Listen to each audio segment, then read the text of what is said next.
तो बस इस वीडियो को ध्यान से आराम से देखिएगा और ये जो PDF है आप लोगों को हमारे एप्लीकेशन पर पेड कोर्स के सेक्शन में मिल जाएगा, जो भी कोर्सेस आपने ज्वाइन कर रखा है 17 BPSC या फिर बिहार स्पेशल का। तो चलिए शुरू करते हैं। यहाँ पे देखिए मैंने हर वो छोटा छोटा पॉइंट्स इंक्लूड कर दिया है जो आपके पेपर के लिए इंपॉर्टेंट है। जैसे बिहार संक्षिप्त परिचय। सबसे पहले बात करते हैं बिहार की आकृति। तो देखिए बिहार की जो आकृति है वो आयताकार के रूप में बताई जाती है। देखोगे लगभग बिहार की आकृति आयताकार के रूप में होता है, ठीक है। अगर हम बात करें बिहार का स्थापना दिवस, तो जनरली हम जानते हैं कि बिहार का जो स्थापना दिवस है वो 22 मार्च 1912 को हुआ था, जिसमें उड़ीसा भी सम्मिलित था। बाद में 1 अप्रैल 1936 को उड़ीसा अलग होता है। और जैसे कि देखिए बंगाल से बिहार अलग हुआ 22 मार्च 1912 को, इसलिए 22 मार्च को प्रत्येक वर्ष बिहार राज्य का स्थापना दिवस के रूप में मनाते हैं। बाद में आगे चल करके 1 अप्रैल 1936 को उड़ीसा से अलग हुआ, फिर झारखंड से 2000 में अलग होता है, तो वो हम अलग रखते हैं। जनरली स्थापना दिवस बिहार का हम 22 मार्च को क्यों मनाते हैं, क्योंकि बंगाल से अलग होकर के बिहार राज्य के रूप में एक आया था। क्षेत्रफल की बात करें तो बिहार का क्षेत्रफल 94,163 किलोमीटर स्क्वायर यानी वर्ग किलोमीटर होता है। और क्षेत्रफल के अकॉर्डिंग देखा जाए तो बिहार पूरे देश में 12वां सबसे बड़ा राज्य है। और बिहार का जो क्षेत्रफल है वो पूरे भारत के क्षेत्रफल का 2.86% होता है। 2.86% होता है। देखिए उत्तर से दक्षिण की लंबाई बात करें, यानी ऊपर से नीचे तक की अगर लंबाई की अगर हम बात करें, ऊपर से मतलब उत्तर से दक्षिण, तो यहाँ पे उत्तर से दक्षिण लंबाई 345 किलोमीटर होता है। और वही अगर हम पूरब से पश्चिम की बात करें इस तरह से, तो पूरब से पश्चिम की लंबाई हो जाता है 483 किलोमीटर। 483 किलोमीटर। तो ये दोनों भी अच्छे से याद रखिएगा, कथन के फॉर्मेट में पूछा जा सकता है, ठीक है। बिहार की जलवायु क्या है, तो बिहार की जलवायु उष्णकटिबंधीय मानसूनी होता है। उष्णकटिबंधीय मानसूनी, क्लियर। समुद्र तल से औसत ऊंचाई कितनी है, तो समुद्र तल से औसत ऊंचाई फीट में पूछा जाता है 173 फीट। और अगर मीटर में बात किया जाए तो 52.73 मीटर, लगभग हम इसे 53 मीटर के रूप में जानते हैं, ठीक है। अब यहाँ पे सबसे इंपॉर्टेंट पॉइंट्स हमारा ये बनता है, जो कि ऑलरेडी प्रीवियस में पूछा जा चुका है, वो है हमारा अक्षांशीय विस्तार और देशांतरीय विस्तार। अब अक्षांशीय विस्तार और देशांतरीय विस्तार तो आपको पता ही क्या होगा कि हमारे ग्लोब पर जो इस तरह की रेखाएं होती है हॉरिजॉन्टल, उन्हें हम लोग अक्षांशीय रेखाएं कहते हैं, और जो लंबवत होता है उसे हम लोग देशांतरीय रेखाएं कहते हैं। तो यहाँ पे सबसे पहले हम देखेंगे अक्षांशीय जो विस्तार है वो 24 डिग्री 20 मिनट 10 सेकेंड उत्तरी से लेकर के उत्तरी अक्षांश से 27 डिग्री 31 मिनट 15 सेकेंड उत्तरी अक्षांश होता है। यानी 24 20 10 से 27 31 15, ठीक है, उत्तरी अक्षांश होता है। अब यहाँ पे अगर हम बात करें नॉर्थ, यानी एन मतलब नॉर्थ, उत्तरी अक्षांश। अब देशांतरीय विस्तार, अच्छा उत्तरी अक्षांश ही क्यों कहते हैं ये भी आप समझ लो। अब देखिए अगर हम ग्लोब की बात करें तो ये हमारा ग्लोब हो गया। अब ये बीचों बीच से हो गया, ठीक है, ये 0 डिग्री हमारा हो गया। और आपको पता है कि जो भारत है वो 23 डिग्री उत्तरी अक्षांश कर्क रेखा भारत से बीचों बीच से लगभग होकर के गुजरता है। तो अगर मान लो कि कर्क रेखा भारत के बीचों बीच से होकर गुजरता है कुछ इस तरह से, तो बिहार कहाँ पर पड़ेगा, बिहार अगर देखा जाए तो लगभग यहाँ पर पड़ेगा। अब यहाँ पर पढ़ने का मतलब ये पूरा का पूरा किस में आ रहा है, ये उत्तर की तरफ, यानी ऊपर में नॉर्थ है तो नीचे साउथ है। पूरे ग्लोब पर देखो ऊपर में नॉर्थ, नीचे में साउथ, यानी पूरा जो हमारा बिहार आएगा वो उत्तर की तरफ आएगा, ठीक है। तो यहाँ इसलिए कहा जाता है।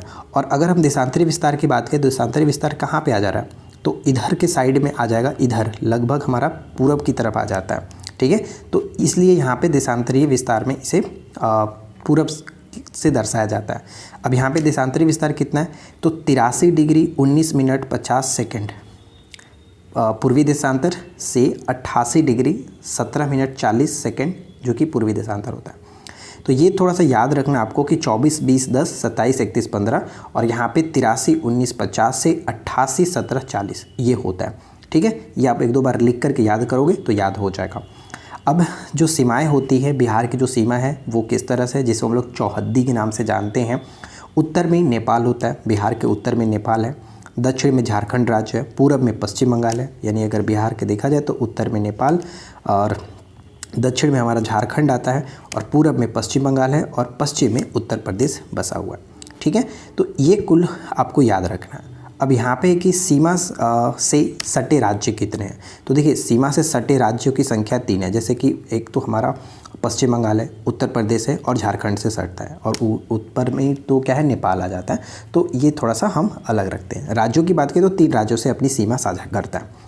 क्षेत्रफल के अनुसार सबसे बड़ा जिला कौन सा है, तो बिहार का सबसे बड़ा जिला जो हो जाता है वो पश्चिमी चंपारण है, और सबसे छोटा जिला शिवहर हो जाता है।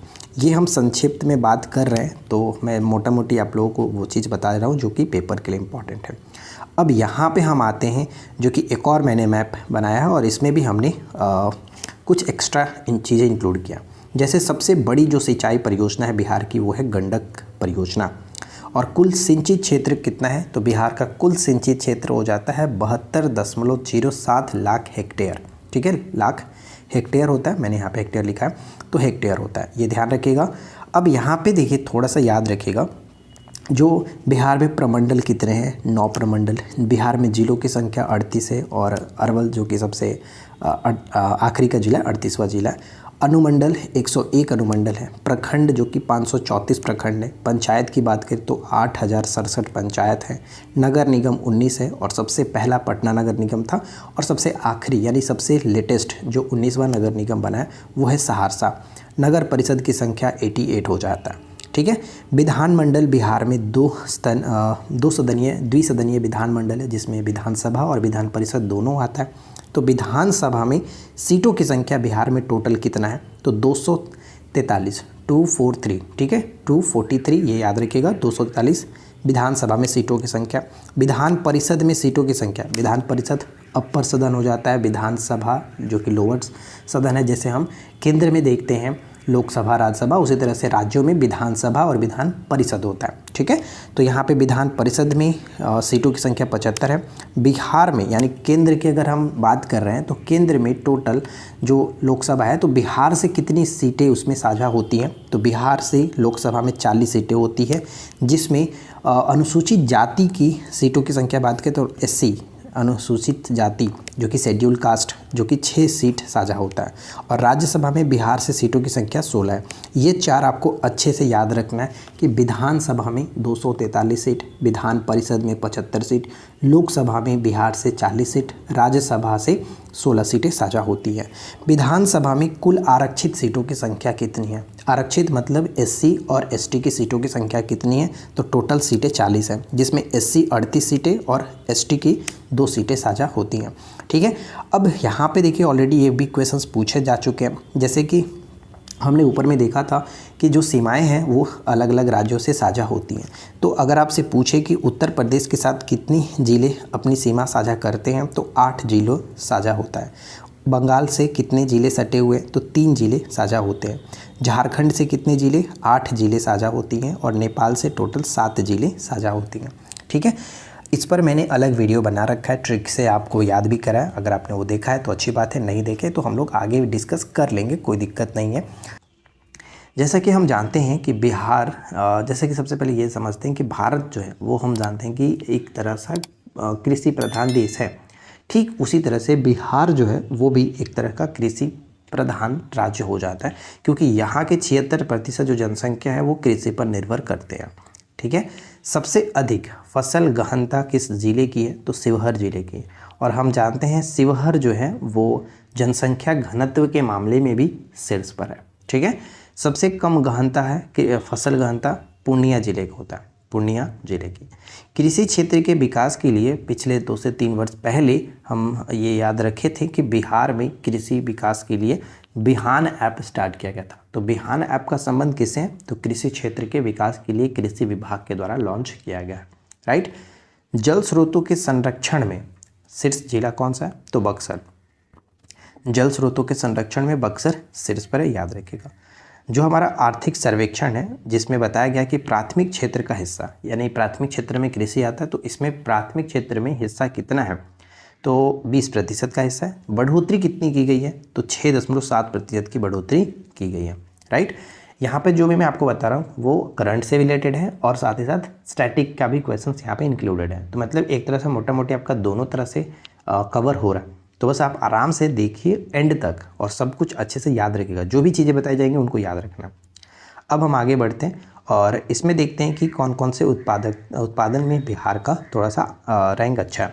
जैसे मखाना, तो मखाना के उत्पादन में अच्छा ही नहीं, पूरे ओवरऑल इंडिया में बिहार टॉप पर है, प्रथम स्थान रखता है। और अगर हम जिला में बात करें कि किस जिले में सबसे ज़्यादा मखाना का उत्पादन होता है, तो दरभंगा में मखाना का उत्पादन ज़्यादा होता है। लीची का सर्वाधिक उत्पादन, तो ये हमेशा से मुजफ्फरपुर लीची के लिए फेमस रहा है। केला उत्पादन में थोड़ा सा सावधानी बरतनी होगी, क्योंकि केला उत्पादन में बेसिकली आप जानते हैं कि हाजीपुर का केला काफ़ी फेमस था, लेकिन अब थोड़ा सा यहाँ पे चेंज होते हुए उत्पादन की दृष्टि से देखा जाए तो मधुबनी ने इस पर कब्जा जमा लिया। केला उत्पादन में मधुबनी शीर्ष पर है, ठीक है। मत्स्य उत्पादन में भी मधुबनी शीर्ष पर है। नेक्स्ट पॉइंट आता है हमारा कि रागी या फिर मड़ुआ, मड़ुआ उत्पादन में देश में प्रथम स्थान रखता है बिहार, ठीक है, प्रथम स्थान रखता है। अब नेक्स्ट हम बात करते हैं कि बिहार में सबसे ज़्यादा जो मिट्टी है वो जलोढ़ मिट्टी है। जलोढ़ मिट्टी में चावल सबसे ज़्यादा होता है, अच्छे से ये तो आपको पता ही है। तो सर्वाधिक क्षेत्र में, बिहार में सर्वाधिक क्षेत्र में चावल की खेती की जाती है, सर्वाधिक उत्पादन चावल का होता है। तो चावल उत्पादन में शीर्ष जिले कौन से? तो रोहतास सबसे टॉप पर, औरंगाबाद, फिर कैमूर, यानी शीर्ष 3 जिले आप यहाँ पे देख पाएंगे। ठीक उसी तरह से अगर हम बात करें कि गेहूं उत्पादन में, तो गेहूं उत्पादन में भी रोहतास शीर्ष पर है, उसके बाद कैमूर और भोजपुर, ये 3 जिले हो जाते हैं, राइट। हर खेत तक सिंचाई का पानी, ये लक्ष्य रखा गया, मतलब लक्ष्य नहीं, ये आवंटन किया गया बजट 2023-24 जो है, इसमें ये हर खेत तक सिंचाई का पानी इस सरकार ने 200 करोड़ रुपए आवंटित किए हुए हैं। चाय उत्पादन में हमेशा से किशनगंज जो कि शीर्ष पर है ही, तो चाय उत्पादन में बिहार में किशनगंज शीर्ष पर है। जूट उत्पादन की बात करें तो बिहार का जो रैंक है वो पश्चिम बंगाल के बाद दूसरा स्थान रखता है। बिहार पश्चिम बंगाल के बाद दूसरा स्थान रखता है। 7 निश्चय जो योजना है, 7 निश्चय 2.0, इसमें सरकार ने 5040 करोड़ आवंटन किया। पहले वाला जो था, मतलब सिर्फ 7 निश्चय जो था उसके लिए 5000 करोड़ का आवंटन था, लेकिन 7 निश्चय 2.0 जो है इसके लिए 5040 करोड़ का आवंटन किया गया। सबसे अधिक उर्वरक की खपत की गई है, तो यूरिया जो उर्वरक है इसकी खपत सबसे ज़्यादा की गई है। और कृषि क्षेत्र की अगर हम बात कर रहे हैं तो ध्यान में रखेंगे कि बिहार को 5 कृषि कर्मण पुरस्कार मिला है। चावल, गेहूं और मक्का के उत्पादन और उत्पादकता के लिए बिहार को 5 कृषि कर्मण पुरस्कार दिया गया। तो कुल मिलाकर आपने यहाँ तक जो भी चीज़ें अभी तक देखा है, इन सभी को अच्छे से ध्यान में रखेंगे। अब इसके आगे बढ़ते हैं, तो एक चीज़ और याद रखिएगा, कॉम्फेड जो है इसकी स्थापना 1983 में की गई थी, और ये सुधा दूध डेयरी जो है इससे रिलेटेड हो जाता है, तो ये थोड़ा सा याद रखेंगे। अब यहाँ पे एक पॉइंट और याद रखें, जैसे कि हर खेत पानी का जो लक्ष्य रखा गया वो कब तक है? हर खेत पानी का लक्ष्य बिहार सरकार ने 2025 तक का दिया। और फिलहाल राज्य का हरित आवरण कितना है? तो हरित आवरण राज्य का 15% है, लेकिन सरकार ने ऐसा घोषणा किया है कि हम इसको बढ़ा करके 17% करेंगे। लक्ष्य है 17% करने का, तो फिलहाल है कितना? 15% और लक्ष्य 17% का है, ठीक है। उर्वरक कारखाना रिफाइनरी संयंत्र, उर्वरक कारखाना रिफाइनरी संयंत्र जो कि बरौनी में लगाया गया, राइट। जल जीवन हरियाली मिशन की शुरुआत बिहार में की गई थी अक्टूबर 2019 में, अक्टूबर 2019 में। सबौर विजय क्या है? तो हाल ही में मैंने आपको करंट अफेयर्स में बताया था कि सबौर विजय जो है वो धान की नई किस्म है, ठीक है। बिहार कृषि विश्वविद्यालय के द्वारा, बिहार कृषि विश्वविद्यालय सबौर के द्वारा ये विकसित किया गया धान की नई वैरायटी है सबौर, ठीक है। हरित आवरण और पर्यावरण संतुलन को बढ़ाने के लिए 5 करोड़ पौधे लगाने का जो लक्ष्य रखा गया, 2025 तक का लक्ष्य रखा गया। राज्य का प्रथम ग्रीन फील्ड संयंत्र कहाँ लगाया गया? तो पूर्णिया में लगाया गया, पूर्णिया में लगाया गया। देखिए, ये तो मैंने छोटा छोटा चीज़ें जो था वो सब कुछ मैंने आपको बता दिया। अगर इसके अलावा भी आपके माइंड में कुछ भी चलता है तो आप इस तरह से बना करके अपना मैप और माइंड में रख सकते हो, ठीक है। तो देखिए, बिहार के प्रमुख खनिज और इनसे जुड़ी हुई जो भी चीज़ें हैं वो हम इस वीडियो में देखने वाले हैं। इनसे जुड़ी कई सारे क्वेश्चंस पेपर में पूछे जाते हैं कि कौन से खनिज किस जिले में जो कि देखने को मिलता है। तो चलिए फटाफट से बात कर लेते हैं। 2-3 पॉइंट्स पहले ये है कि खान एवं भूविज्ञान निदेशालय का गठन बिहार में 2006 में किया गया था, ये थोड़ा सा आपको याद रखना, ठीक है। और जितने भी खनिज हैं उसमें से एक खनिज अगर बात करें पायराइट्स, तो पायराइट्स एक ऐसा खनिज है जिसके उत्पादन में बिहार पूरे देश में शीर्ष स्थान रखता है, यानी 94% बिहार का एकाधिकार है पायराइट्स में। पायराइट्स जो कि रोहतास में जो कि सबसे ज़्यादा देखने को मिलता है, ठीक है फ्रेंड्स, तो ये ध्यान रखिएगा। अब यहाँ पे हम एक एक करके देख लेते हैं। सबसे पहले यहाँ पे यूरेनियम देखिए। यूरेनियम जो है वो बिहार में गया में देखने को मिलता है। बिहार में गया जो जिला है यहाँ पे यूरेनियम का उत्पादन काफ़ी ज़्यादा होता है। पायराइट्स के बारे में मैंने आपको बताया। राइट्स पढ़ाई के राइट्स में रोहतास शीर्ष पर है। और रोहतास में और भी 2 खनिज हैं जैसे कि गंधक हो गया और डोलोमाइट हो गया। ये 2 भी खनिज यहाँ पे आपको देखने को मिलता है रोहतास में। चूना पत्थर की अगर हम बात करते हैं तो रोहतास कैमूर दोनों में देखने को मिलता है। सोना के बारे में आपको पता ही है कि जो सोना है वो हाल ही में पता ही है आपको कि बिहार में बताया गया था कि जमुई ज़िले में काफ़ी ज़्यादा मात्रा में सोना यहाँ पे मिला है। तो जमुई बिहार में काफ़ी ज़्यादा ये फेमस भी हो गया था सोना की वजह से। ठीक है, तो सोना के उत्पादन में बिहार में जिला जमुई याद रखना है। बॉक्साइट के बारे में आपको बताया गया है कि मुंगेर और रोहतास होता है। और इसको याद रखने के लिए मैंने एक बार वीडियो में ट्रिक का भी इस्तेमाल किया था, यानी इससे पहले वाले जब मैंने आपको वीडियो प्रोवाइड करा था बिहार स्पेशल, तो उसमें मैंने आपको बताया था सभी खनिज को ट्रिक से याद करा था। तो कुछ ट्रिक्स हम यहाँ पर भी बात कर लेंगे ताकि आपको याद रखने में ये आसान पड़े। तो बॉक्साइट मुंगेर तो याद रखेंगे कैसे कि बॉक्साइट मतलब बक्सा और मुंगेर मतलब गैर। तो गैरों का बक्सा नहीं छूना चाहिए। ठीक है, गैरों का बक्सा नहीं छूना चाहिए। मैग्नेटाइट देखिए, लौह की बात करें तो मैग्नेटाइट और हेमेटाइट ये दोनों फेमस है। तो मैग्नेटाइट के उत्पादन में गया और जमुई जैसे जिले आते हैं और हेमेटाइट में भागलपुर है। तो ये दोनों याद रखिएगा गाइज कि मैग्नेटाइट में गया और जमुई और हेमेटाइट में भागलपुर। अब इसके बाद हम देखते हैं जो कि फेल्सपार जो है और साथ ही साथ क्रोमियम, ये दोनों गया में देखने को मिलता है। फेल्सपार और क्रोमियम दोनों गया में आपको मिल जाएगा। सीसा और जस्ता रोहतास और बांका जिले में मिलता है। और हमने इसको याद किया था कैसे कि रोहतास लेजी बाका मतलब रोहतास जो है ले मतलब लेड और जिंक, ये दोनों में रोहतास और बांका आता है। दोनों के बीच में आप रख दो तो ये याद रखेंगे कि रोहतास और बांका में सीसा और जस्ता। चूना पत्थर मैंने बताया आपको कैमूर और रोहतास में, जो कि ये काफ़ी फेमस है। और खनिज तेल में भी रोहतास शीर्ष पर है। ठीक है, खनिज तेल में भी रोहतास जो कि आगे है। नेक्स्ट अबरक को हम लोग इंग्लिश में माइका बोलते हैं। माइका को याद रख लो। माइक पर झूठे बहुत वादे किए जाते हैं, चाहे वो नेता हो चाहे स्टार्टिंग में प्यार में पड़ा कोई आशिक हो, माइक पर बहुत सारे वादे किए जाते हैं।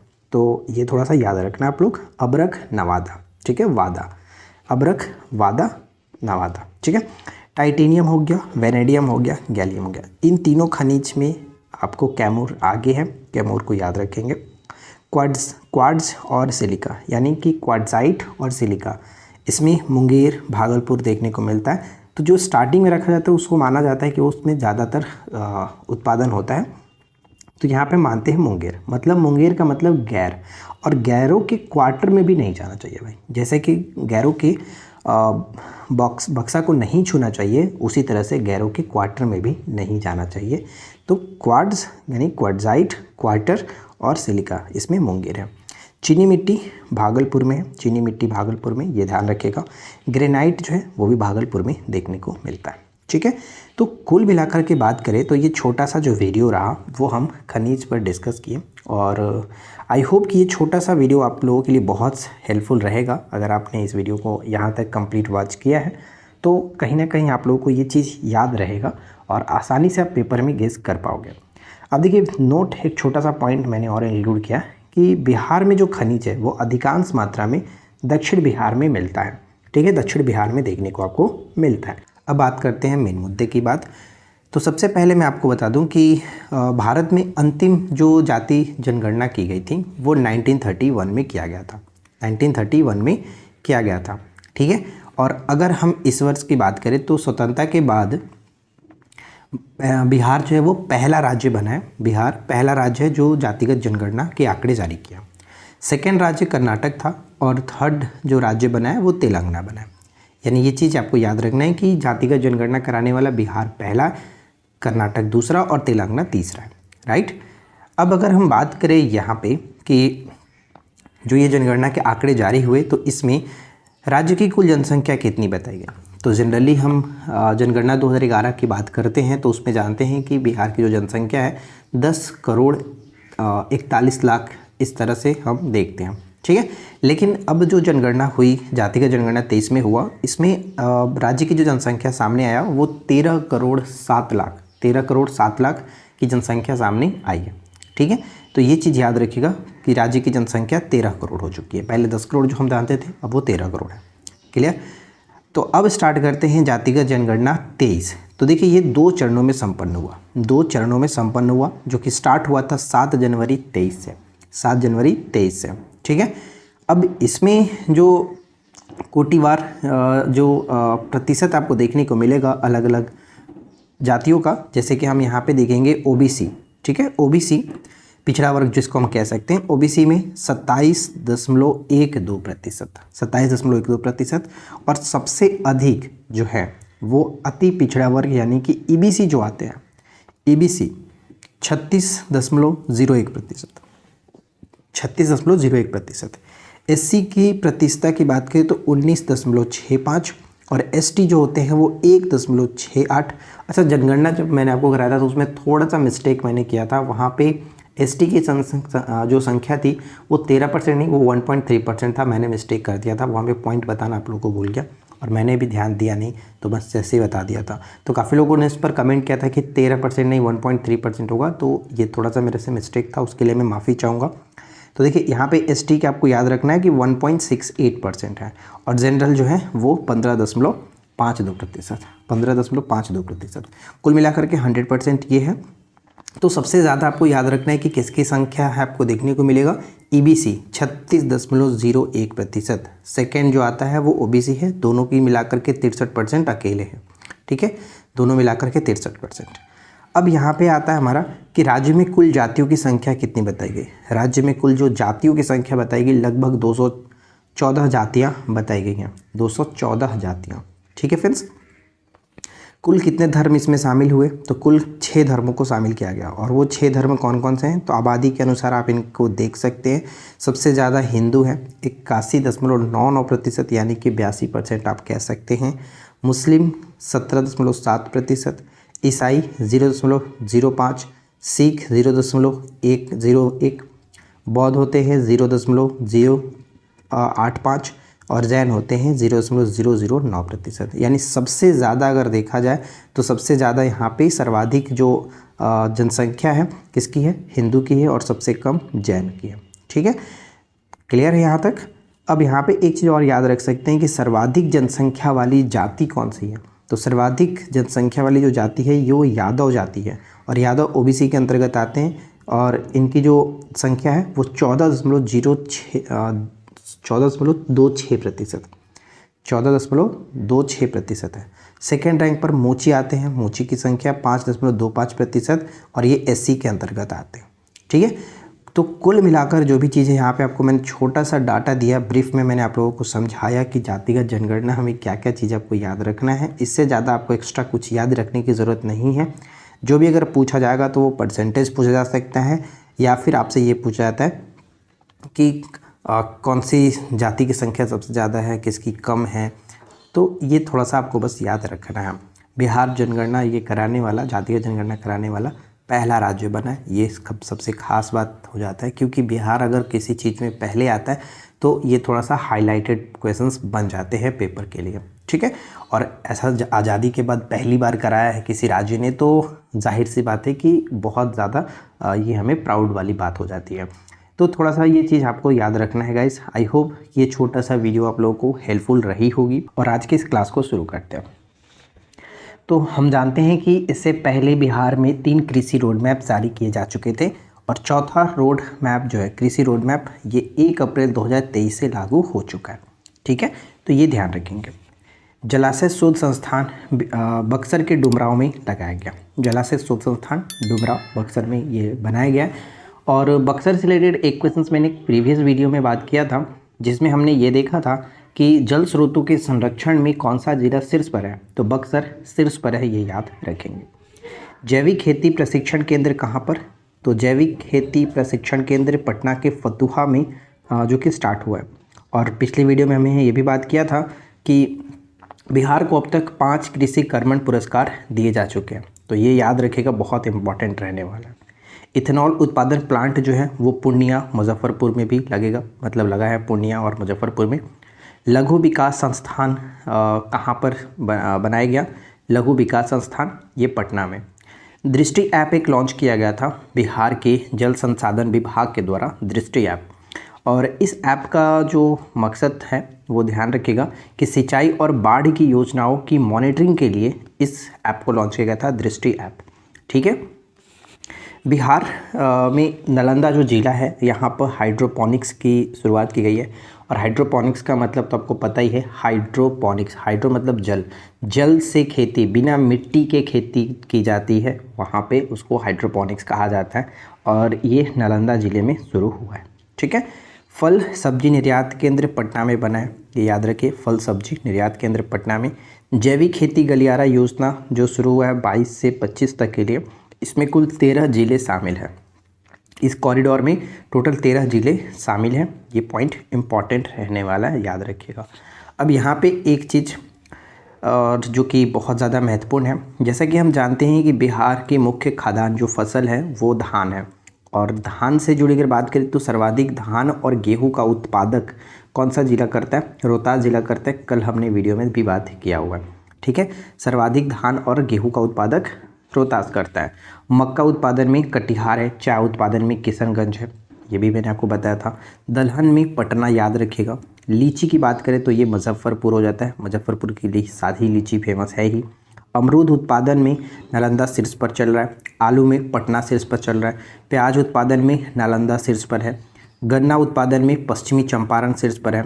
और इस वजह से यहाँ पे सर्वाधिक जो चीनी का उत्पादन होता है, इसलिए यहाँ पे कहते हैं चीनी का कटोरा। ठीक है। चीनी का कटोरा भी गन्ना मतलब पश्चिमी चंपारण को कहा जाता है।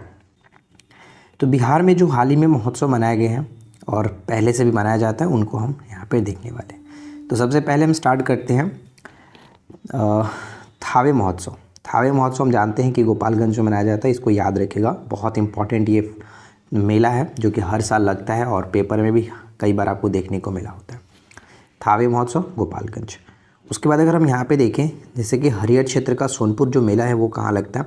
तो सारण में। ठीक है। सारण में हरियर क्षेत्र का सोनपुर मेला सारण में। नेक्स्ट हमारा आता है, बात हम पटना की कर रहे हैं, तो पटना में देखिए परशुराम उत्सव मेला एक लगता है, परशुराम उत्सव मेला। साथ ही साथ सूफ़ी महोत्सव जो है मनेर शरीफ में ये लगता है, सूफ़ी महोत्सव मनेर शरीफ में।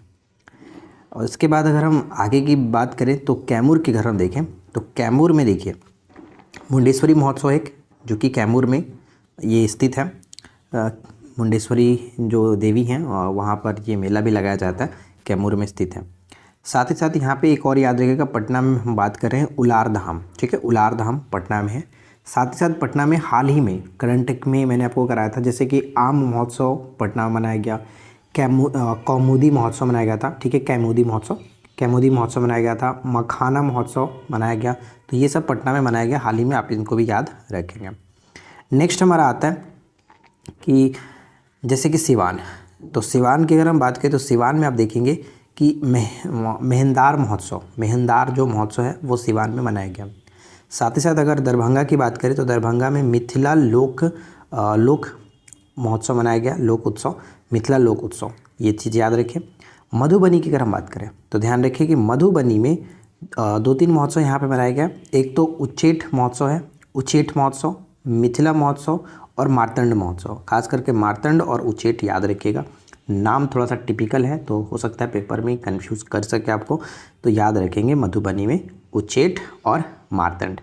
मिथिला महोत्सव मधुबनी में मनाया गया है और मिथिला लोक उत्सव जो है वो दरभंगा में मनाया गया। क्लियर है। वैशाली की बात करें तो वैशाली में वैशाली महोत्सव ही मनाया गया, नाम से ही वैशाली महोत्सव। ठीक है। इसके बाद भागलपुर की बात करते हैं हम लोग, तो भागलपुर में आप देखेंगे कि विक्रमशिला महोत्सव मनाया गया और मंजूषा महोत्सव मनाया गया भागलपुर में विक्रमशिला महोत्सव, मंजूषा महोत्सव। सहरसा में आता है, सहरसा में श्री उग्राता सांस्कृतिक महोत्सव एक मनाया गया, एक है कोसी युद्ध महोत्सव। तो ये 2 महोत्सव यहाँ पे मनाया गया है सहरसा में। जमुई की बात करें, जमुई अपने आप में हमेशा से फेमस अब रहते हुए आ रहा है। एक तो लच्चर महोत्सव है, लच्चर महोत्सव, और एक है नागी नकटी पक्षी महोत्सव। ठीक है। नागिन पक्षी महोत्सव ये जो है वो जमुई में मनाया जाता है। नालंदा की बात करें तो नालंदा में आप देखेंगे कि मक्कर मेला नालंदा में लगा है। मक्कर मेला और एक राजगीर महोत्सव है, मक्कर मेला और राजगीर महोत्सव। अब बात करते हैं औरंगाबाद। औरंगाबाद में सूर्य महोत्सव औरंगाबाद में होता है। उमंगेश्वरी महोत्सव एक है, उमंगेश्वरी महोत्सव। बड़े मेला मैंने करंट अफेयर्स में भी आपको कराया था, बड़ेम मेला। और गजना महोत्सव भी मैंने करंट अफेयर्स में आपको कराया। बड़ेम, गजना, उमंगेश्वरी ये सब औरंगाबाद में है, ठीक है। नेक्स्ट जहानाबाद में देख सकते हैं आप लोग। तो जहानाबाद में जो है ये हम वड़ावर महोत्सव मनाते हैं, वड़ावर महोत्सव जहानाबाद। गया की बात करें तो गया में बौद्ध महोत्सव और एक तपोवन महोत्सव। तपोवन इम्पॉर्टेंट रहेगा। तपोवन जो महोत्सव है ये गया मनाया गया। और नालंदा में हमने बात कर ही लिया। तो यहाँ पर देखिए जो भी इम्पॉर्टेंट पॉइंट्स थे वो हमने कवर किया। आम की बात करते हैं तो आम महोत्सव, कैमुदी महोत्सव और मखाना महोत्सव ये पटना में मनाया गया, ठीक है, पटना में मनाया गया। तो इसमें ज़्यादा कुछ था नहीं, जो भी छोटे छोटे पॉइंट्स थे वो मैंने आपको बता दिए। लाइक और शेयर कर दीजिएगा। तो शुरू करते हैं सबसे पहला, जो कि हमारा खुद का ज़िला जो है हमारा रोहतास ज़िला। इसमें कौन कौन सी पहाड़ियाँ आता है। तो देखिए रोहतास ज़िले के अंतर्गत देखा जाए तो रोहतासगढ़ पर्वत आता है। करमचट इसको बोलते हैं, कहीं कहीं करमचट देखने को मिलता है। तो करमचट की पहाड़ी जो है वो यहाँ पे है। शेरगढ़ पर्वत देखने को मिलेगा और कैमूर पहाड़ी आपको देखने को मिलेगा।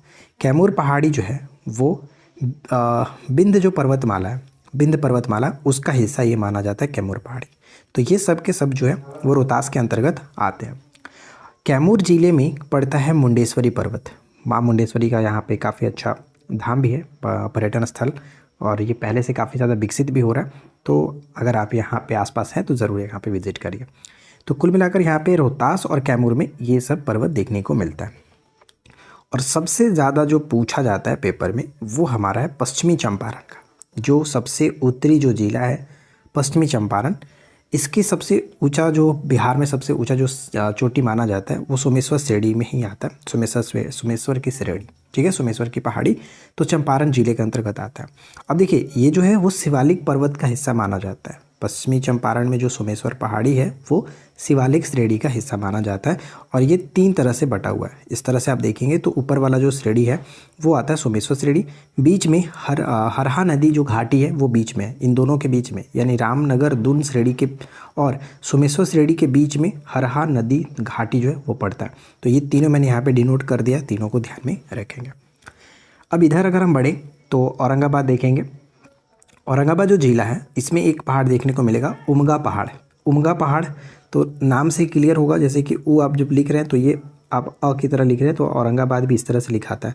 तो ये नाम याद रहेगा, आराम से गेस कर लेना, उमगा पहाड़ी औरंगाबाद। जमुई की अगर बात करें जमुई ज़िले में तो देखिए गिद्धेश्वर पर्वत जो कि इम्पॉर्टेंट है और टोला पहाड़ी। और आपको पता ही है कि आजकल जमुई जो है वो सोना के लिए काफ़ी फेमस है, पूरे भारत में काफ़ी फेमस ये चल रहा है जमुई।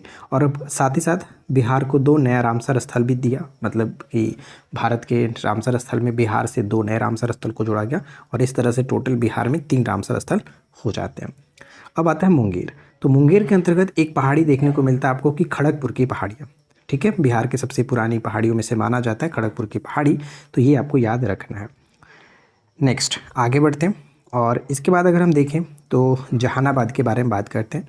तो जहानाबाद के अंतर्गत बराबर की पहाड़ी और वड़ावर की पहाड़ी देखने को मिलता है। तो बराबर की पहाड़ी के बारे में आपको पता ही है कि अशोक ने 4 यहाँ पे गुफाओं का निर्माण कराया था, तो ये थोड़ा सा आपको याद रखना है। और जो ये नागार्जुन पहाड़ी आप देख रहे हैं ये अशोक के पौत्र जो दशरथ थे उन्होंने इसका निर्माण कराया था, नागार्जुन पहाड़ी को, राइट। इसके बाद अगर हम बात करें यहाँ पे बांका ज़िले के बारे में, तो बांका ज़िले में सबसे ज़्यादा जो पूछा जाता है इसमें पूछा जाता है कि मंडार की पहाड़ी कहाँ स्थित है। जैसा कि आपको पता है कि मंडार की पहाड़ी में आपको एक रोपवे स्टार्ट किया गया था, मोर अभयारण्य बनाने की बात की गई थी, तो इस वजह से ये काफ़ी फेमस है। मंडार की पहाड़ी आपको याद रखना है कि ये बांका ज़िले के अंतर्गत पड़ता है। ककवारा पहाड़ी भी यहीं पे है, ककवारा पहाड़ी बांका में, और जेठौर पहाड़ी भी आपको बांका के अंतर्गत देखने को मिलता है, जेठौर पहाड़ी। तो इन सभी को अच्छे से याद रखिएगा क्योंकि पेपर में स्टैटिक जो जीके है उस तरह से पूछा जाएगा बिहार के स्टैटिक जीके के फॉर्मेट में, तो इम्पॉर्टेंट है, आप इनको अच्छे से याद रख लेना। इसके बाद नेक्स्ट आपको प्रश्न देखने को मिलेगा गया। तो गया में आप सबसे ज़्यादा जो पूछा जाता है वह है ब्रह्मयोनी पर्वत। ब्रह्मयोनी आपने प्रीवियस में भी देखा होगा, ये पूछा जा चुका है ब्रह्मयोनी पर्वत, तो इसे याद रखिए। साथ ही साथ प्रेतशिला अपने पेपर में तो शायद ही मिलता है, लेकिन आप प्रैक्टिस सेट में कई बार देखे होंगे। प्रेतशिला पर्वत भी गया में स्थित है। इरवासा पहाड़ी भी यहीं पर पड़ता है, गया के अंतर्गत इरवासा पहाड़ी। डुगेश्वरी इंपॉर्टेंट रहेगा, डुगेश्वरी पर्वत गया में। और एक और आप याद रखो, रामशिला महावर पहाड़ी। रामशिला महावर पहाड़ी भी गया के अंतर्गत देखने को मिलता है। तो गया में यहाँ पे 5 पर्वत को आपको अच्छे से याद रखना है। और लास्ट हम देखते हैं नालंदा जिले के अंतर्गत जो पड़ता है, जैसे कि यहाँ पे विपुलगिरी पहाड़ी जो है नालंदा में, उदयगिरी पहाड़ी और साथ ही साथ रत्नागिरी पहाड़ी, ये 3 तो आपको इंपॉर्टेंट है, फेमस याद रखना है। साथ ही साथ वैभागिरी, वैभागिरी जो पहाड़ी है वो भी नालंदा जिले के अंतर्गत, और सोनगिरी पहाड़ी भी इसी के अंतर्गत आता है, नालंदा जिले के अंतर्गत। ये राजगीर जो है, राजगीर के आसपास ये पूरे पहाड़ी जो है आपको देखने को मिलता है। तो आई होप कि गाइस आप लोगों को ये जो मैंने टॉपिक दिया इसमें से सब कुछ अच्छे से याद रखोगे आप, क्योंकि जो भी चीज़ें आपको बताई गई हैं वो बहुत इंपॉर्टेंट है। और रही बात ये पीडीएफ, तो ये पीडीएफ आपको हमारे एप्लीकेशन के कोर्स में मिल जाएगा, जहाँ पर अभी फ़िलहाल बिहार स्पेशल का बैच आपको 99 में और 149 के साथ आपको बीपीएससी का पूरा बैच स्टडी मटेरियल मिल रहा है। तो देर किस बात की, जल्दी से जाइए एप्लीकेशन पर जाकर ज्वाइन कर लीजिए, और ये सारा पीडीएफ बिहार स्पेशल का अब तक जो भी हमने कराया है वो सब कुछ वहाँ पे आपको मिल जाएगा, अपलोड किया हुआ है। तो आई होप कि ये वीडियो आप लोगों के लिए हेल्पफुल रही होगी। वीडियो पसंद आया हो तो प्लीज़ वीडियो को लाइक एंड शेयर करके जाइएगा। चैनल पे पहली बार है, सब्सक्राइब करके नोटिफिकेशन बेल आइकन को ऑल पे सेट कर लीजिए। हम मिलते हैं आपके साथ इसी प्रकार के नेक्स्ट वीडियो में नए टॉपिक के साथ। Thanks for watching, keep learning, have a good day.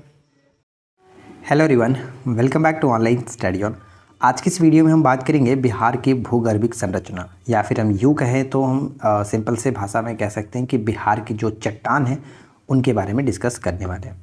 तो ये वीडियो आपके लिए बहुत ज़्यादा इंपॉर्टेंट हो जाता है, तो आराम से वीडियो को एंड तक वॉच करिए और जो भी चीज़ें इसमें बताई जाएंगी उनको अच्छे से ध्यान रखिएगा। तो चलिए शुरू करते हैं।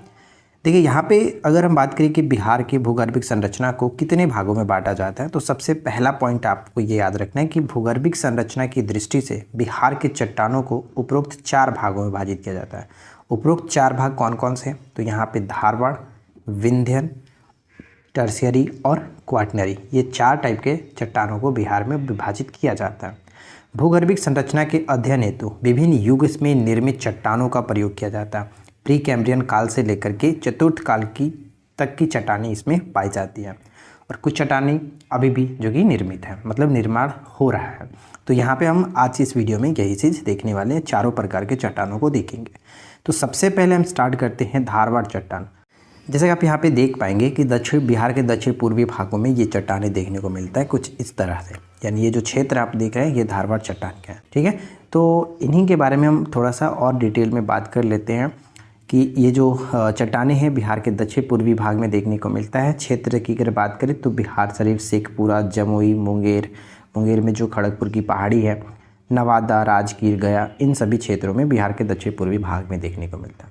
अब इन सभी जिलों को हम याद कैसे रखेंगे, तो इसके लिए एक छोटा सा मैंने ट्रिक बना रखा है कि 20 जामुन गिर गया। कितने जामुन हमसे गिर गया? तो 20 जामुन, ठीक है। 20 मतलब 20 जामुन, जामुन का मतलब तो आपको पता ही है कि जो जामुन खाने वाला जामुन होता है, गिर गया, ठीक है, गिर गया। अब इसको थोड़ा सा तोड़ोगे तो क्या निकलेगा? 20 को तोड़ेंगे तो हम लोग बी से बिहार शरीफ, स से शेखपुरा हो जाएगा, जामुन यानी जा से जमुई हो गया, मुँह से मुंगेर हो गया, और न से आपका हो गया नवादा, ठीक है। और गिर से क्या होगा? राजगीर, और गया से तो गया हो ही गया। तो ये टोटल जो जिले हैं वो आप देखेंगे धारवाड़ जिला मतलब धारवाड़ चट्टानें इन जिलों में पाई जाती है।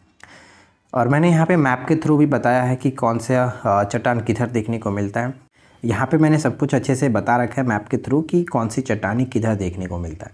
तो टर्सरी जो चट्टानें हैं वो आप यहाँ पे देख पाएंगे, जो पश्चिमी चंपारण का जो क्षेत्र है वो यहाँ पे मिलेगा।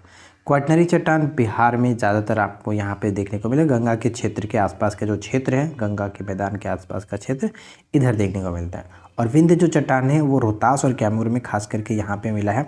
ये आप दक्षिण पश्चिमी जो भाग है यहाँ पे, बिहार का दक्षिण पश्चिम भाग, और धारवाड़ तो आपने यहाँ पे देख लिया। बिहार में एक चीज़ और ध्यान रखिए कि जीवाश्म नहीं पाए जाते हैं, ठीक है फ्रेंड्स, जीवाश्म नहीं पाए जाते हैं। अब हम आगे यहाँ पे बढ़ें तो धारवाड़ चट्टानों में सीसा, अब्रक, कोबाल्ट, ग्रेनाइट, कोरंडम, एस्बेस्टस, ये सब चीज़ें देखने को मिलता है। साथ ही साथ आप ये पॉइंट याद रखिएगा कि हमने ऑलरेडी बात किया हुआ था, जैसे कि नवादा मैंने बताया तो नवादा में अभ्रक याद कराया हुआ है। तो ये कुछ जो चीज़ें हैं, मैं ऑलरेडी आपको बिहार के प्रमुख खनिज के बारे में जो बताया था, आप उसको भी ध्यान में रखोगे तो कुछ कुछ चीज़ें क्लियर हो जाएगा। धातु में जैसे सोना, तांबा, लोहा, मैग्नीज, जस्ता, टंगस्टन यहाँ पे मिलता है। अब आता है हमारा विंध्य चट्टान। विंध्य चट्टान की बात करें तो इसका नामकरण विंध्याचल के नाम से हुआ है और इसका निर्माण काल जो है वो जल निक्षेपों के द्वारा निर्मित ये परतदार चट्टानें हैं। प्री कैम्ब्रियन युग में इसका भी निर्माण हुआ है। बिहार में अगर ये बात करें कि ये कहाँ कहाँ क्षेत्र में देखने को मिलता है तो दक्षिण पश्चिम भाग में, यानी दक्षिण पश्चिम भाग का मतलब कि सोन नदी के उत्तर में कैमूर और रोहतास आदि क्षेत्र में देखने को मिलता है। यानी इसमें जीवाश्म विहीन होता है, इसमें भी जीवाश्म नहीं होता है। राइट, तो ये तो क्लियर हो गया। और कहाँ पर था, मैंने आपको ये भी बताया कि विंध्य चट्टान आप देख पाएंगे कहाँ पे, बिहार में सोन नदी के उत्तर में जो हमारा पड़ता है ये रोहतास और कैमूर का क्षेत्र, यहाँ पे विंध्य चट्टान देखने को मिलता है। ठीक है, अब यहाँ पे आता है हमारा टर्शियरी चट्टान। तो टर्शियरी चट्टान बिहार के उत्तर पश्चिम भाग में, जैसे कि हमने ऊपर में देखा पश्चिमी चंपारण वाला जो जिला है, जैसे सोमेश्वर की पहाड़ी, दून की घाटी और शिवालिक श्रेणी के मध्य का ये जो क्षेत्र है वो टर्शियरी चट्टानों से बना हुआ है। टेथी सागर के निक्षेप के कारण इसका निर्माण हुआ है। ये पॉइंट बस इतना याद रखना है। ठीक है, अब आता है हमारा लास्ट पॉइंट जो कि क्वाटरनरी चट्टान। तो इसके बारे में भी थोड़ा सा इंपॉर्टेंट पॉइंट है, ये ध्यान में रखिएगा। ये चट्टान गंगा एवं सिंधु के मैदानी भागों में देखने को मिलता है। परतदार चट्टानें हैं जिसका निर्माण वर्तमान में भी जारी है। ठीक है, इसका निर्माण वर्तमान में भी जारी है। इसको कालक्रम के अनुसार दो भागों में बांटा जाता है। एक तो आपका होता है प्लेस्टोसिन और दूसरा होता है होलोसिन। अब देखिए प्लेस्टोसिन और होलोसिन जो है ये दो भागों में इसलिए यहाँ पे डिवाइड किया गया क्योंकि एक पुरानी जलोढ़ मिट्टी का निर्माण इसके द्वारा होता है, यानी कि प्लेसोटोसिन जो है, प्लीसोटोसिन, इसके द्वारा पुरानी जलोढ़ मृदा का निर्माण होता है जिसे हम लोग बांगर कहते हैं। पुरानी जलोढ़ मृदा को बांगर, और नवीन जो जलोढ़ मृदा है, मिट्टी है, उसे हम लोग खादर के नाम से जानते हैं। तो ये तो कई बार पूछा ही जाता है, इसको याद रखेगा। और ख़ास करके यहाँ पे प्लीसोटोसिन जो आप देख रहे हैं, प्लीस्टोसिन जो मृदा है, यहाँ पे देखेंगे कश्मीर की घाटी का निर्माण भी इसी काल में हुआ है। कश्मीर की घाटी पहले एक झील थी, लेकिन इसमें लगातार मलबे के निक्षेपित होते रहने के कारण घाटी के रूप में ये बदल गया, जिसे हम लोग करेवा मिट्टी के नाम आपने सुना होगा, जो कि केसर के उत्पादन के लिए काफ़ी फेमस है। तो ये चीज़ भी आपको यहाँ पे याद रखना है। ठीक है, तो आई होप कि फ्रेंड्स आपको ये छोटा सा वीडियो पसंद आया होगा और ख़ास करके ये पॉइंट याद रखिएगा कि क्वाटरनरी चट्टान को कितने भागों में बांटा जाता है, या फिर होलोसिन या फिर प्लेस्टोसिन जो है ये किसका भाग है। तो ये टर्सर यहाँ पे ध्यान रखिएगा कि क्वाटरनरी चट्टान का भाग है। अब एक बार मैप में आप फिर से देख लीजिए ताकि आपको मैप माइंड में थोड़ा सा ध्यान में रहे कि कौन सी चट्टान किधर देखने को मिलता है। धारवाड़ चट्टान का जो हिस्सा है वो कुछ इस तरह से है, दक्षिण पूर्वी जो क्षेत्र है बिहार का उसमें आपको मिलता है। और दक्षिण पश्चिम भाग में जैसे कि कैमूर और रोहतास जो हुआ उस यहाँ पे विंध्य चट्टान मिलता है। टर्सरी चट्टान का क्षेत्र ऊपर में आप देखेंगे तो यहाँ पे पश्चिमी चंपारण वाला क्षेत्र हो जाता है, और क्वाटरनरी चट्टान का जो क्षेत्र है वो यहाँ पे है। ये सब कुछ जो क्षेत्र है क्वाटरनरी चट्टान। हम आसानी से पढ़ सकते हैं कि बिहार में मृदा की विशेषताओं, वर्षा, तापमान और भूभाग के आकृति पर कृषि जलवायु को 4 क्षेत्रों में बांटा जाता है। बेसिकली देखा जाए तो ये 3 क्षेत्र होते हैं, लेकिन यहाँ पे तीसरा क्षेत्र को 2 भागों में डिवाइड किया जाता है, जो मैंने यहाँ पे आपको बताया। 4 क्षेत्र कौन कौन से होते हैं, तो जोन 1, जोन 2, जोन 3A और जोन 3B। अब जोन 1 में कौन कौन से जिले आते हैं आप अगर देखना चाहो तो यहाँ पे मैंने एक मैप लगा रखा है। आप इस मैप को थोड़ा ध्यान से देखोगे तो आपको आराम से क्लियरली समझ में आएगा कि किस जोन में कितने जिले शामिल हैं, जो मैंने आगे एक मैप में भी बना करके आपको बताया हुआ है कि किस जोन के अंतर्गत कितने जिले शामिल किए जाते हैं। ठीक है, तो अगर मैं आपको बताऊं कि नॉर्थ वेस्ट जो है यानी कि दक्षिण पश्चिमी जो जिला है वो जोन 1 के अंतर्गत आता है और इसमें 13 जिले शामिल होते हैं। जोन 2 के अंतर्गत जो कि उत्तर पूर्वी जलोढ़ मैदान के नाम से जाना जाता है, जिसमें 8 जिले शामिल किए जाते हैं। उसी तरह से जोन 3A की बात करें तो इसमें हमारा दक्षिण पूर्व जलोढ़ मैदान आता है। इसमें टोटल आपके 6 जिले शामिल होते हैं, राइट। और फिर आता है हमारा 3B जिसमें हमारा आता है दक्षिण पश्चिम जलोढ़ मैदान। इसके अंतर्गत टोटल 11 जिले शामिल होते हैं। कुल मिलाकर देखा जाए तो ये 38 जिले पूरे बिहार के जलवायु को कवर करते हैं। और यही हम यहाँ पे आपको बताने वाले हैं। और यहाँ पे बस आपको ये चीज़ याद रखना है कि बिहार में कितने कृषि जोन हैं और ख़ास करके कौन से जोन में कितने ज़िले शामिल होते हैं। और यहाँ पे देखिए एक छोटा सा पॉइंट और मैंने बताया है जो कि नोट पॉइंट करके, जोन 1 और जोन 2 गंगा नदी के उत्तर में स्थित है। यानी जोन 1 और जो जोन 2 पड़ता है, इसमें जितने भी ज़िले लगभग आते हैं वो आपका उत्तर में पड़ता है, गंगा मैदान के उत्तर में पड़ता है। क्योंकि आपको पता है कि बिहार में गंगा जो प्रवेश करती है तो लगभग 2 भागों में डिवाइड करता है। तो यहाँ पर जलवायु क्षेत्र 1 और 2 दोनों गंगा के उत्तर के दिशा में पड़ते हैं, उत्तर में स्थित है। और जोन 3 पूरी तरह से गंगा के दक्षिण में स्थित होता है। जोन 3 को 2 भागों में डिवाइड किया जाता है, एक इधर और एक इधर, ठीक है। उत्तरी जलवायु क्षेत्र यानी जोन 1 और जोन 2 बाढ़ के बाद किया जाता है। बाढ़ से उत्तरी कृषि जलवायु क्षेत्र यानी जोन 1 और जोन 2 को भारी नुकसान होता है। आपको पता ही है कि ज़्यादातर जो बाढ़ आता है बिहार में वो ऊपर के यानी कि गंगा के मैदान के उत्तर में जो भी ज़िले हैं उनमें ज़्यादातर नुकसान देखने को मिलता है। और एक पॉइंट यहाँ पे मैंने देखिए एक और लगा रखा है कि वर्षा के मामले में जोन 3 जो है, जोन 3 सबसे कम वर्षा, जबकि यानी सबसे कम वर्षा जोन 3 के अंतर्गत गंगा के दक्षिण में जो भी ज़िले हैं उनमें, और सबसे ज़्यादा जो वर्षा होता है जोन 1 और जोन 2 में देखने को मिलता है।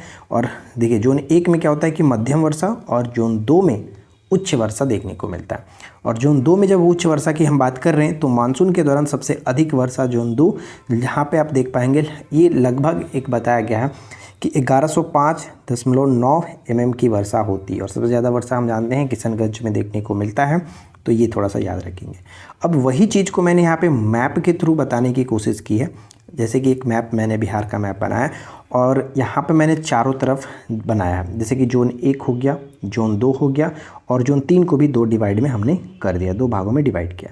तो जोन 1 फर्स्ट के अंतर्गत यानी उत्तर पश्चिमी जलोढ़ मैदान के अंतर्गत 13 ज़िले शामिल होते हैं। जोन 2 के अंतर्गत उत्तर पूर्वी जलोढ़ मैदान के अंतर्गत 8 ज़िले।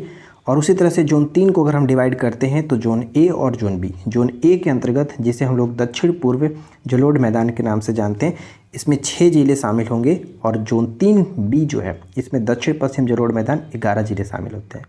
अब यहाँ पे एक पॉइंट और याद रखिएगा कि कोपेन के जलवायु वर्गीकरण के आधार पर बिहार के उत्तरी भाग को CWG, यानी यहाँ पे मैंने नोट किया कि उत्तरी भाग को CWG, जैसे कि गंगा जब प्रवेश करती इस तरह से तो ऊपर का भाग उत्तरी और नीचे का भाग दक्षिणी, तो उत्तरी भाग को CWG तथा दक्षिणी भाग को AW के अंतर्गत यानी जलवायु के अंतर्गत रखा जाता है। तो इस वीडियो में जो पॉइंट्स मैंने आप लोगों को बताया, खास करके जलवायु का जो विभाजन किया गया है कोपेन के अनुसार, उत्तरी भाग को दक्षिणी भाग को क्या नाम दिया गया, CWG और AW, इन दोनों को याद रखिए। और किस जोन के अंतर्गत कितने ज़िले आते हैं वो थोड़ा सा याद रखना है, ठीक है। इस तरह से आप बढ़ते चलो। यहाँ पे सबसे पहले देखो 13 ज़िले हैं, 1 हो गया। आगे बढ़ेंगे तो फिर 8 ज़िले आएंगे, ये 2 हो गया। फिर इसके बाद नीचे आएंगे तो 3A होता है जिसमें आपको 6 ज़िले देखने को मिलेगा। और यहाँ पे अगर आप बढ़ोगे तो 3B होगा और 3B के अंतर्गत 11 ज़िले हैं। तो कुल मिलाकर इस तरह से देखने को मिलता है, ठीक है। हेलो एवरीवन, स्वागत है सभी का ऑनलाइन स्टडी ऑन में। तो इससे पहले मैंने स्टैटिक जीके यानी बिहार के स्टैटिक जीके के बहुत सारे क्वेश्चंस आप लोगों को प्रोवाइड कराए हैं, बहुत सारे टॉपिक्स कवर किया। अभी भी कुछ टॉपिक्स बचे हुए हैं, जैसे कि यहाँ पे अगर हम राष्ट्रीय उद्यान और वन्यजीव अभयारण्य की बात करें तो ये हो गया। और बिहार की जनजाति के बारे में हमें देखना है, बिहार की नदियाँ हो गई, बिहार के अगर मिट्टी की बात करें तो उसे देखना है। तो इन सभी टॉपिक पर भी मैं बहुत जल्द वीडियो आप लोगों को प्रोवाइड करा दूँगा, तो आप लोग टाइम टू टाइम रिविज़न करते रहिएगा। तो इस वीडियो में मैंने पूरी कोशिश की है कि जो भी ज़िले हैं, जिस ज़िले में भी जो अभयारण्य हैं जो पेपर में पूछे जाते हैं वो कवर करने की, तो मैंने मैप के थ्रू उसी ज़िले को वहीं पर मेंशन किया जैसा आप लोग चाहते हैं। तो वीडियो के साथ आखिरी तक बने रहिए। तो शुरू करते हैं। देखिए, सबसे ज़्यादा यहाँ पे एक चीज़ मैं आपको क्लियर करूँ। सबसे पहले पश्चिमी चंपारण की अगर हम बात करें तो यहाँ पे हमें एक चीज़ याद रखना है, जैसे कि बिहार में अगर वर्तमान की अगर हम बात करें तो वहाँ पे बिहार में एक राष्ट्रीय उद्यान स्थित है, एक राष्ट्रीय उद्यान और 12 टोटल वन्यजीव अभयारण्य स्थित है। और राष्ट्रीय उद्यान जो एक स्थित है वो पश्चिमी चंपारण में पड़ता है, जिसका नाम अगर हम बात करें तो वाल्मीकि राष्ट्रीय उद्यान के नाम से वो जाना जाता है। वो अलग बात है कि कैमूर में भी एक प्रस्तावित किया गया दूसरा राष्ट्रीय उद्यान बनाने की बात की गई है, लेकिन अभी फ़िलहाल आप ध्यान रखो कि एक जो राष्ट्रीय उद्यान है वो पश्चिमी चंपारण में वाल्मीकि नगर राष्ट्रीय उद्यान के नाम से जाना जाता है। एक यहाँ पे आता है उदयपुर अभयारण्य, ये भी आपका पश्चिमी चंपारण में अंतर्गत आता है। और सरयामन पक्षी विहार है, सरयामन पक्षी विहार, ये बेतिया में आपका पड़ता है, यानी पश्चिमी चंपारण के बेतिया में स्थित है। तो ये नाम याद रखेंगे, राइट। अब यहाँ पर 3 चीज़ आपको अच्छे से याद रखना है। जैसे कि उदयपुर से कई लोग कंफ्यूज हो जाते हैं कि अगर पेपर में पूछ लिया जाए कि उदयपुर अभयारण्य किस राज्य में स्थित है, तो वहाँ पर कई लोग उदयपुर राजस्थान वाला टिक करने लगते हैं। तो ये ध्यान रखिएगा, उदयपुर बिहार में स्थित है, ठीक है। चलिए आगे बढ़ते हैं। इसमें अगर हम बात करें पटना में, तो पटना जो जू है उसे संजय गांधी जैविक उद्यान के नाम से जाना जाता है, ये याद रखना आप, ठीक है फ्रेंड्स। नेक्स्ट अगर हम यहाँ पे देखें तो मैंने बेगूसराय के बारे में बताया। बेगूसराय में आपको पता ही है कांवरताल जो पक्षी विहार है, जिसे बिहार का पहला रामसर स्थल के रूप में 2020 में घोषित किया गया था। कांवरताल पक्षी विहार ये बेगूसराय में पड़ता है, ठीक है। गया में बात करें तो गया में गौतम बुद्ध जो अभयारण्य है, गया में गौतम बुद्ध अभयारण्य, ये आपको ध्यान रखना है। और अगर मुंगेर की बात करें तो मुंगेर में पड़ता है भीमबंध अभयारण्य, और सबसे ज़्यादा यही पूछा भी जाता है, ध्यान में रखिएगा। भीमबंध अभयारण्य कहाँ पर स्थित है? मुंगेर में स्थित है, ठीक है। इसके बाद अगर हम यहाँ पे इस मैप में आए तो यहाँ पे आपको देखने को मिलेगा दरभंगा। तो दरभंगा में याद रखिएगा कुशेश्वर पक्षी विहार, ठीक है फ्रेंड्स, कुशेश्वर पक्षी विहार दरभंगा में पड़ता है। जमुई की बात करें तो जमुई में आता है नागी और नकटी पक्षी विहार। नागी और नकटी पक्षी विहार जो है इस बार यानी कि जून 2024 में इन्हें बिहार में 2 रामसर स्थल के रूप में शामिल किया गया। पहला तो ये था कांवरताल, और बाकी 2 ये हो गए नागी और नकटी दोनों। तो ये टोटल बिहार से 3 रामसर स्थल हो गए हैं, ये याद रखेंगे। इसके बाद हम यहाँ पे देखें तो वैशाली में बडेला सलीम अली जुबा, ध्यान रखिएगा, बडेला सलीम अली जुबा साहनी बर्ड सेंचुरी। अगर इतना नाम ना पूछें तो सलीम अली जुबा साहनी पूछेगा, या फिर बडेला पूछेगा, बडेला बर्ड सेंचुरी कहाँ स्थित है। तो ये आपका वैशाली में पड़ता है, नाम याद रख लीजिएगा, इंपॉर्टेंट है। अगर यहाँ तक आप लोगों को ये चीज़ अच्छा लग रहा है तो प्लीज़ वीडियो को लाइक ज़रूर करके क्या करें, और अपने फ्रेंड के साथ चैनल को शेयर क्या करें, वीडियो को शेयर क्या करें, ठीक है। और चैनल पे अगर आप पहली बार आए हैं और आपने सब्सक्राइब नहीं कर रखा है तो प्लीज़ सब्सक्राइब करके नोटिफिकेशन बेल आइकन को ऑल पे सेट कर लीजिए। अब यहाँ पे हमारा तीसरा मैप आता है, इसमें आप ध्यान दीजिएगा। अगर हम नालंदा की बात करें तो नालंदा में राजगीर अभयारण्य, ये तो क्लियर होगा ही आपको। नेक्स्ट भागलपुर में ध्यान रखिएगा विक्रमशिला गंगा डॉल्फिन अभयारण्य, विक्रमशिला गंगा डॉल्फिन अभयारण्य ये भागलपुर में स्थित है। कटिहार की बात करें तो कटिहार में गोगाबिल पक्षी विहार, और गोगाबिल पक्षी विहार क्यों फेमस है? क्योंकि ये बिहार का पहला सामुदायिक झील के रूप में भी माना जाता है। गोगाबिल पक्षी विहार इंपॉर्टेंट है, ठीक है। अररिया की अगर हम बात करें तो इसमें 2 अभयारण्य या फिर पक्षी 2 अभयारण्य, बस ध्यान रखो 2 अभयारण्य आते हैं, जिसमें एक होता है पनार या फिर परमान, पनार या फिर परमान डॉल्फिन अभयारण्य, और दूसरा होता है अरियाबारा, ठीक है, हरियाबार हिरण पार्क, हरियाबार हिरण पार्क, और दूसरा परमान, ठीक है। तो ये दोनों यहाँ पे अररिया के अंतर्गत आते हैं। फिर आता है भोजपुर, भोजपुर में सुहियान पक्षी विहार, सुहियान पक्षी विहार कहाँ पर? तो भोजपुर में देखने को मिलता है, ठीक है। तो कुल मिलाकर के अगर हम बात करें तो यहाँ पर मैंने वो सभी इम्पॉर्टेंट जो बिहार में अभयारण्य हैं उन सभी के बारे में डिस्कस कर लिया। आई होप कि ये वीडियो आप लोगों के लिए हेल्पफुल रही होगी। तो खास करके इसमें देखिए याद रखना है कि बिहार में एक राष्ट्रीय उद्यान है, 12 वन्यजीव अभयारण्य है, और ख़ास करके जो भी नाम है जैसे कि भीमबंध याद रखिएगा, बहुत बार पूछा जाता है, कांवर झील, कुशेश्वर, गोगाबिल, नागी और नकटी, ये बहुत इंपॉर्टेंट है। उदयपुर कन्फ्यूज़न करता है तो उसे याद रखना आप लोग। और यहाँ पर भी मैंने वही चीज़ मेंशन कर रखा है, जैसे कि बिहार में वर्तमान में एक राष्ट्रीय उद्यान वाल्मीकि राष्ट्रीय उद्यान है, और दूसरा राष्ट्रीय उद्यान कैमूर में प्रस्तावित है, ठीक है। 12 वन्यजीव अभयारण्य स्थित है बिहार में, ये भी मैंने यहाँ पे मेंशन कर दिया।